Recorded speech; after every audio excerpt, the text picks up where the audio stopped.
성령 강림절후 18번째 주일입니다. 오늘 구약의 말씀인 열왕기하 5장 1절은 이렇게 나아만을 소개하며 이야기를 시작합니다.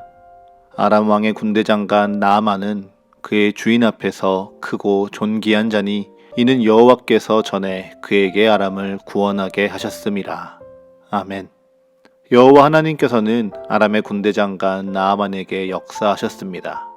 그래서 나아만을 그 나라의 큰 용사요 왕의 앞에 크고 존귀한 자로 칭송받도록 도우셨죠. 이처럼 하나님께서 우상을 숭배하는 이방 민족의 한 사람에게 역사하시는 것은 그 사람을 통해 하나님께서 이 땅을 다스리시고 주관하신다는 것을 분명하게 드러내시기 위함인데요. 이처럼 하나님께서는 나아만 장군에게 역사하셔서 그를 통하여 하나님이 진정한 신이자 이 땅을 창조하시고 다스리시는 분임을 분명하게 드러내시기 원하였습니다. 그렇다면 하나님은 나아만에게 어떻게 역사하셨을까요? 그 힌트를 찾아보자면 성경 속에 나아만이 나병 환자라는 소개에 주목하게 됩니다. 하지만 나아만의 이 나병이 언제부터 그에게 있었는진 성경은 분명하게 밝히고 있지 않죠. 그런데 잠잠히 생각해보면 내가 널 일으켜 세워주려고 발을 걸어 넘어뜨렸어. 내가 너에게 도움을 주고 싶어서 너에게 어려움을 준 거야 라고 우리가 말하는 것이 이치에 맞지 않는 것처럼 하나님께서 그를 나병에서 낫게 하는 역사를 위해 일부러 나병에 걸리게 하셨다라는 상황도 조금은 이상한 것 같습니다. 오히려 나아만이 갖고 있는 이 나병이 모두가 꺼려하고 불편해하는 연약함이었으나 그런 자에게 하나님께서 역사하셔서 그를 통하여 아람을 구원하게 하시고 이후에 이 질병을 통하여 그에게 새로운 삶과 생명을 허락하시기 위함이었다라고 이 상황을 이해하는 것이 훨씬 하나님의 성품 가운데 올바른 성경의 이해겠죠. 그럼 이제 나병이 무엇인지에 대해 알아보는 것으로 오늘의 이야기를 이어가 보고자 합니다. 나병, 혹은 그 질병을 속되게 부르는 말로 문둥병이라고 불렸던 한센병은요, 사실 우리에게는 익숙하지 않은 병입니다. 왜냐하면 그 병은 감기처럼 주변에서 흔하게 볼 수 있는 병이 아니기 때문이죠. 그나마 국사 시간이나 어떤 교양 프로그램에서 소록대에 격리되어 고통받았던 한센인에 대해 들어본 것이 우리 기억의 전부일 듯 합니다. 그래서 우리는 거기에서 보았던 나병에 대한 이미지 때문에 이 나병을 상상할 때 굉장히 고통스러운 장면이 연상됩니다. 하지만 이 병은요, 사실 그렇게 모두가 심각한 증상을 보이는 것은 아니라고 합니다. 나병은 공통적으로 피부나 점막 혹은 안구에 발진이나 염증을 일으키고 피딱지와 출혈의 증상과 함께 해당 부위의 감각을 잃어버리거나 반대로 과민하게 감각을 느끼는 증상을 보인다고 하는데요. 그 중에 아주 증상이 심한 일부만 신체의 말단 부위가 썩어서 문드러지고 그 상처 부위에 2차 세균이 감염되어 고약한 냄새가 나게 된다고 합니다.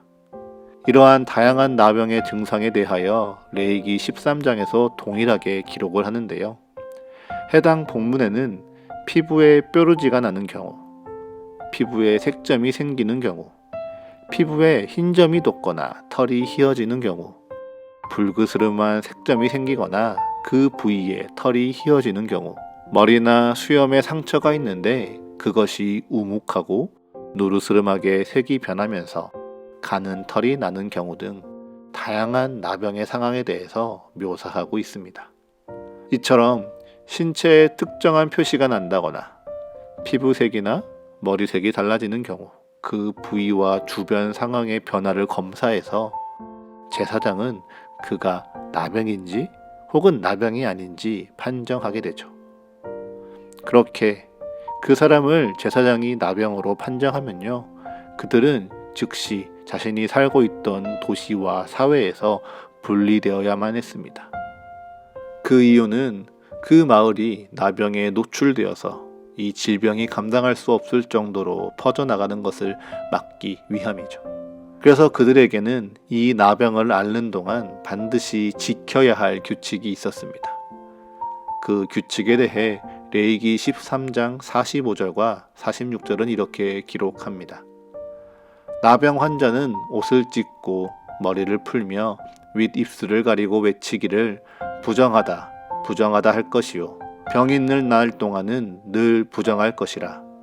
그가 부정한 즉 혼자 살되 진영 밖에서 살지니라. 아멘. 이 말씀처럼 나병에 걸린 사람들은 스스로의 부정을 끊임없이 고백해야 했습니다. 그러면서 질병으로 인해 자신이 더럽혀진 이 부정이 하나님이 거하시는 저소, 하나님이 함께 하시는 공동체, 그리고 그곳에서 살아가는 사람들에게 전염되지 않도록 피해 다녀야 했죠. 또한 그 당시에는 뚜렷한 치료 방법이 없었기에 그저 기다리거나 혹은 신비한 주술, 미신의 유행을 바라며 기적적으로 낫기를 바랄 수밖에 없었습니다. 그런데 이렇게 나병으로 분리되어야 했던 환자들을요, 사람들은 부정하다고 배척하기 시작했습니다. 그들의 부정이 자신에게 옮겨질까 두려워하며 그들을 불편해했고, 또한 그들의 삶을 완전하게 거부했던 것이죠. 심지어 이유할 수 없는 이 나병이 하나님에게 저주를 받았다라고 그들의 삶을 완전히 죄인으로 낙인 찍어버렸습니다. 그런 그들의 인생에 오늘 성경 속 하나님께서는 역사하십니다. 하나님께서 그들과 마주하시며 그들과 함께 하시는 것이죠. 그리고 그 방법이요, 독특하게도 아주 작고 여린 소리를 통해서입니다. 먼저 나아만은 자신의 병이 나을 수도 있다는 소식을 전해 들었습니다. 그런데 그 소식을 전해준 것은 아람 왕국의 위대한 주술사나 마법사가 아니라 자신의 아내를 수종들던 이스라엘 소녀였죠. 자신의 집을 섬기는 수없이 많은 종들 가운데서도 아주 어리고 여린 한 이스라엘 여종이 자신의 나병을 안타까워하며 고백한 아주 작고 여린 소리였죠. 그런데 그 작고 여린 소리가 왕 앞에서도 굴하지 않고 자신의 뜻을 큰 소리로 외칠 수 있는 군대 장관의 마음을 움직였습니다. 이 작은 소리가 그의 인생을 하나님과 마주하도록 이끄는 것이죠. 이처럼 하나님은요, 아주 작고 세미한 음성으로 우리에게 말씀하실 때가 있습니다. 작고 여려서 집중하지 않으면 금방 잊어버릴 것 같은 소리로 우리를 이끄시는 때가 있는 것이죠. 중요한 것은요, 우리가 그 소리에 집중해야 하는 것입니다. 그 소리에 반응하며 주님께 나아가는 것이 우리에게 중요한 순종이죠. 반대로요, 하나님께서는 우리의 작고 여린 소리와 같은 이 신음에도 반응하시며 우리와 마주하시는 순간들도 있습니다. 누가복음 17장 12절과 13절입니다. 한 마을에 들어가시니 나병 환자 10명이 예수를 만나 멀리 서서 소리를 높여 이르되 예수 선생님이여 우리를 불쌍히 여기소서 하거늘. 아멘. 나병 환자 10명은 예수님이 자신들이 쫓겨난 마을에 들어오셨다는 소식을 전해 들었습니다. 그들은 이미 온 이스라엘 땅을 누비시는 예수님의 소문을 들었죠. 어떤 사람은 예수의 옷자락이 스쳤는데 병이 낫다라고 말하고, 또 어떤 사람은 예수님이 손을 얹자 모든 질병이 사라졌다고 합니다. 심지어 죽은 자도 살리셨다라는 이 예수님을요, 10명의 나병 환자들은 너무 보고 싶었습니다. 하지만 그들이 찾아간 그곳에는 이미 수많은 인파가 예수님을 애워싸고 있지요. 예수님의 기적을 맛보기 위해 많은 사람들이 몰려나와서 자신을 돌아봐 달라고, 자신의 이야기를 들어달라고 아우성치고 있었습니다. 그곳까지 나아갔지만 이 10명의 나병 환자들은 자신의 부정함으로 말미암아 예수님께 감히 가까이 갈 수가 없었습니다. 그저 부정하다, 부정하다 외치며 사람들을 피해 웅성거리는 소리 뒤편 저 먼 발치에서 예수님을 바라볼 수밖에 없었죠. 그래도 그들은 거기서라도 큰 소리로 외치고 싶었습니다. 예수님, 선생님, 우리를 불쌍히 여겨 주십시오. 비록 그들의 목소리가 인파에 가려 들려지지 않는다고 해도 그들은 온 마음 다해 부르짖었습니다. 육신이 연약해져서 더 높은 소리를 외치지 못한다 해도 그들은 소리를 높이고 싶었습니다. 그런데 놀라운 사실은요, 예수님께서 수많은 소리에 가려져 있는 그 작고 여린 간구에 응답하셔서 그들 앞에 서신다는 사실입니다. 우리가 주님께 부르짖기를 멈추지 말아야 할 이유가 여기에 있는 것 같습니다. 세상의 그 어떤 소리가 우리를 짓누르고 부정하려고 해도요, 우리가 주를 향하여 간절히 부르짖는다면 그 음성에 주님께서는 반드시 응답하십니다. 그렇게 작고 여린 음성을 통하여 나아만과 10명의 나병 환자에게 나타나신 우리 주님께서요, 이제 그들에게 역사하십니다. 그들이 전혀 기대하지 않는 방향으로, 기대하지 않던 방법으로 일하십니다. 그런데도요, 그들이 믿고 순종하죠. 먼저 열왕기하 5장 10절과 11절의 말씀입니다. 엘리사가 사자를 그에게 보내 이르되 너는 가서 요단강의 몸을 7번 씻으라. 내 살이 회복되어 깨끗하리라 하는지라.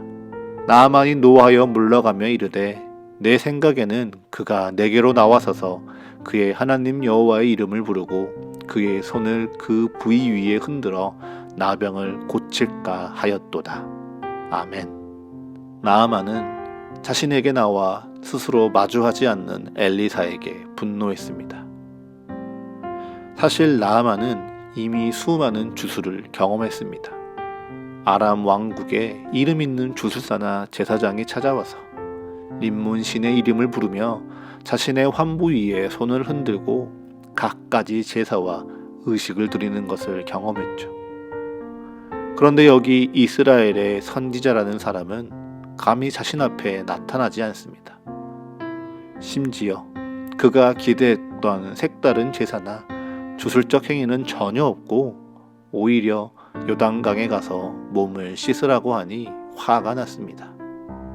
분명 큰 결심과 결단으로 여기 이스라엘까지 찾아왔는데 정작 그 앞에 놀라운 기적과 화려한 제사, 그리고 그 앞에 행해지는 신비로운 행위가 아니라 그저 작고 메마른 요단강에 몸을 씻으라고 하니 나아만은 여기까지 찾아온 길이 후회스러웠습니다. 하지만 여기서 그에게 다시 한번 작고 여린 소리가 들려오죠. 그의 종들이 용감하게 하나님의 뜻하심을 전하며 그에게 순종하라 강권합니다. 그렇게 주인 앞에 용기 있게 청하는 종의 음성에 나아만은 반응합니다. 그리고 요단으로 나아가 자신의 몸을 씻지요. 누가복음서의 10명의 나병 환자들도요, 그들이 기대하는 것과는 다른 예수님의 말씀을 듣습니다. 사실 누가복음에서 예수님께서 나병 환자를 고치시는 장면은 5장에 이미 등장합니다. 누가복음 5장 12절부터 13절의 말씀입니다.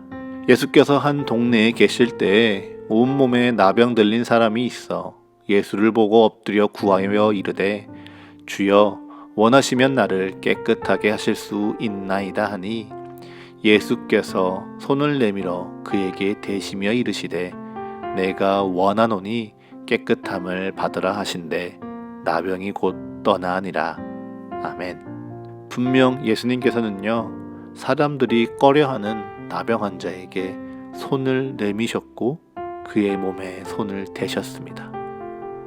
그리고 말씀하셨죠.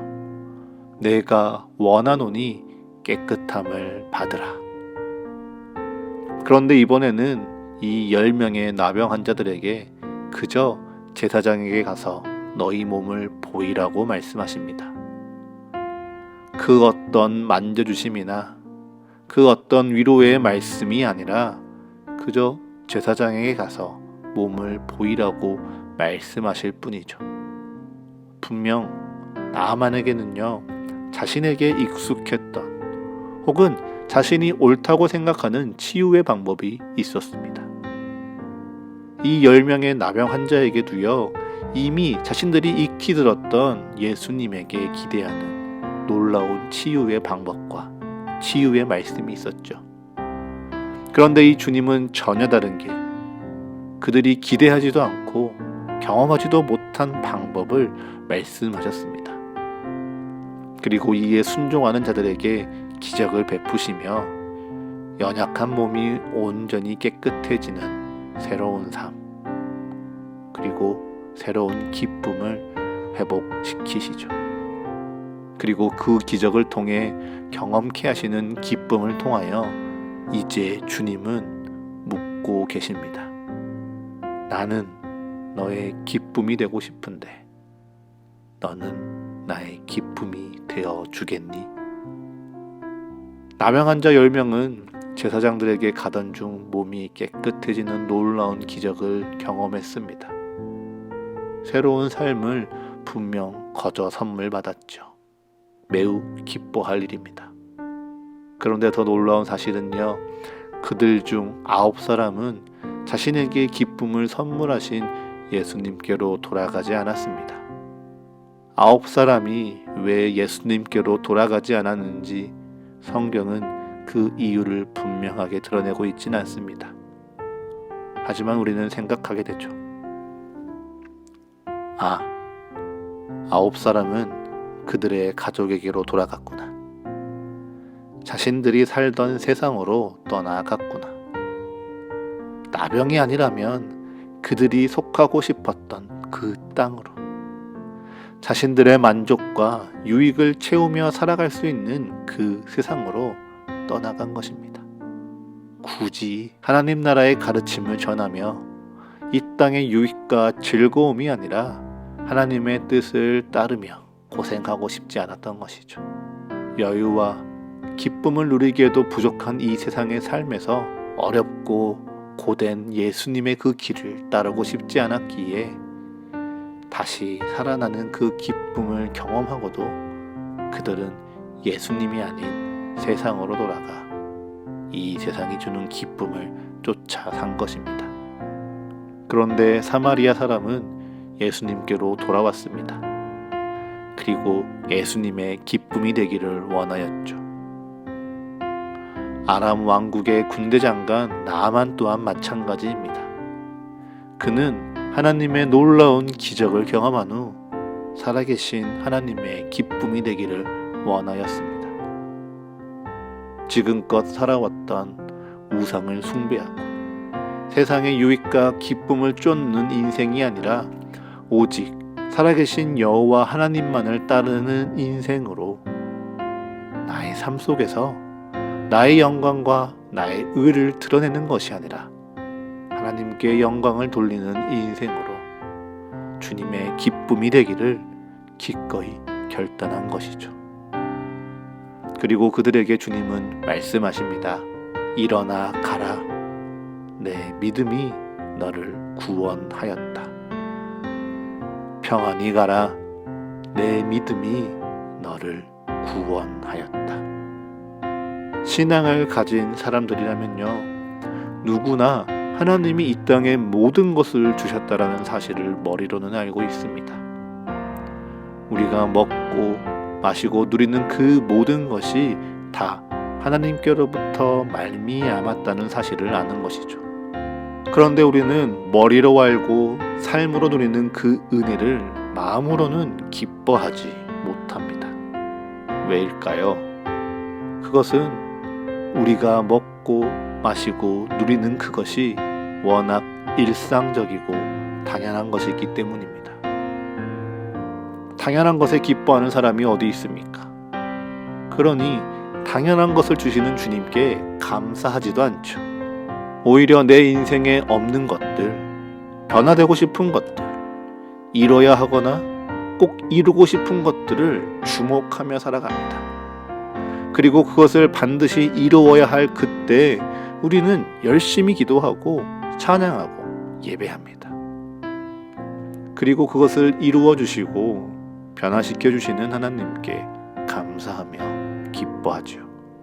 아주 잠깐 동안요. 그것이 또다시 당연한 일상이 되면 우리는 기쁨을 잃어버립니다. 돌아보십시오. 여러분의 인생에는 기적과 같은 순간들이 많았습니까? 아니면 평범하거나 당연한 그런 보통의 일상들이 많으십니까? 여러분의 믿음은 기적과 같은 순간 속에 자라가고 있습니까? 아니면 당연한 일상 속에서 자라가고 있습니까? 믿음은 단순히 2000년 전 예수님께서 우리를 위해 이 땅에 오셔서 고난받으시고 십자가에 죽으시고 다시 부활하셨다는 사실을 아는 지식이 아닙니다. 오히려 믿음은요, 그 다시 사심, 새로운 삶을 사시는 그리스도로 말미암아 오늘도 나는 다시 살고 새롭게 살아가며 그로 인해 날마다 기뻐하는 힘이 바로 믿음입니다. 그래서 그 기쁨을 가지고 오늘도 주님 앞에 나아가 주님과 함께 살아가는 오늘이 주님 안에 다시 살고 새로운 삶을 맞이하는 부활의 참 능력이죠. 물론 그 새로운 기쁨을 쫓는 삶을 위해서요, 우리가 마땅히 겪어야 할 어려움들이 있습니다. 나아만이 다시 사는 생명 가운데 믿음을 가졌으나 림몬의 신당에 왕과 함께 들어가며 그의 믿음을 감추어야 하고, 사마리아인이 인정받지도 못한 이 세상 속에서 예수님의 가르침을 따르는 것처럼 오늘 그 기쁨 가운데 살아가는 우리에게도요, 마땅히 겪어야 할 불평과 귀찮음, 번거로움과 어려움, 고난이 우리 앞에 있습니다. 그리고 그 앞에 고민하는 이들에게 주님은 말씀하십니다. 디모데후서 2장 10절에서 12절의 말씀입니다. 그러므로 내가 택함 받은 자들을 위하여 모든 것을 참음은 그들도 그리스도 예수 안에 있는 구원을 영원한 영광과 함께 받게 하려 함이라. 밉부다 이 말이여, 우리가 주와 함께 죽었으면 또한 함께 살 것이요, 참으면 또한 함께 왕노릇 할 것이요, 우리가 주를 부인하면 주도 우리를 부인하실 것이라. 아멘. 말씀을 정리해 볼까요? 여러분은 예수 그리스도께서 십자가에 죽으시고 다시 사신 그 놀라운 은혜로 말미암아 죄인에서 의인으로 새로운 생명으로 구원받으셨습니다. 그리고 그 새로운 생명 가운데 이 땅을 살아가는 당신을 주님은 기뻐하고 있으시죠. 그런데 여러분은 정말 어떠합니까? 여러분은 우리 하나님으로 말미암아 기뻐하고 있습니까? 내게 오늘을 허락하신 주님께 감사하며 주님을 기뻐하고 있으십니까? 나의 일이 어떠하든지, 나의 상황이 어떠하든지 우리 주님 그 자체로 기뻐하고 있습니까? 내가 무엇인가 필요해서 그것을 이루어 주실 때, 내가 무엇인가 괴로워서 그것을 위로해 주실 때, 내가 이 삶 속에 울부짖으니까 내게 응답해 주시는 것 같은 그때, 그 기적과 같은 순간 말고요, 아무 은혜도 없는 것 같은 평범한 어느 날, 어느 순간, 오늘과 같은 이 시간, 당신은 하나님으로 말미암아 진정 기뻐하고 계십니까? 우리 주님은요, 우리를 아직 죄인 되었을 때에 우리를 향한 그의 사랑을 확증하셔서 우리에게 먼저 기쁨을 선물하셨습니다. 그리고 지금껏 기다리고 계십니다. 다시 주께로 돌아와 다시 새롭게 살아가는 이 인생 가운데 주님의 기쁨이 되어줄 자들을 말입니다. 여러분은 어떻게 살아가시겠습니까? 여러분은 주님의 기쁨으로 살아가시겠습니까?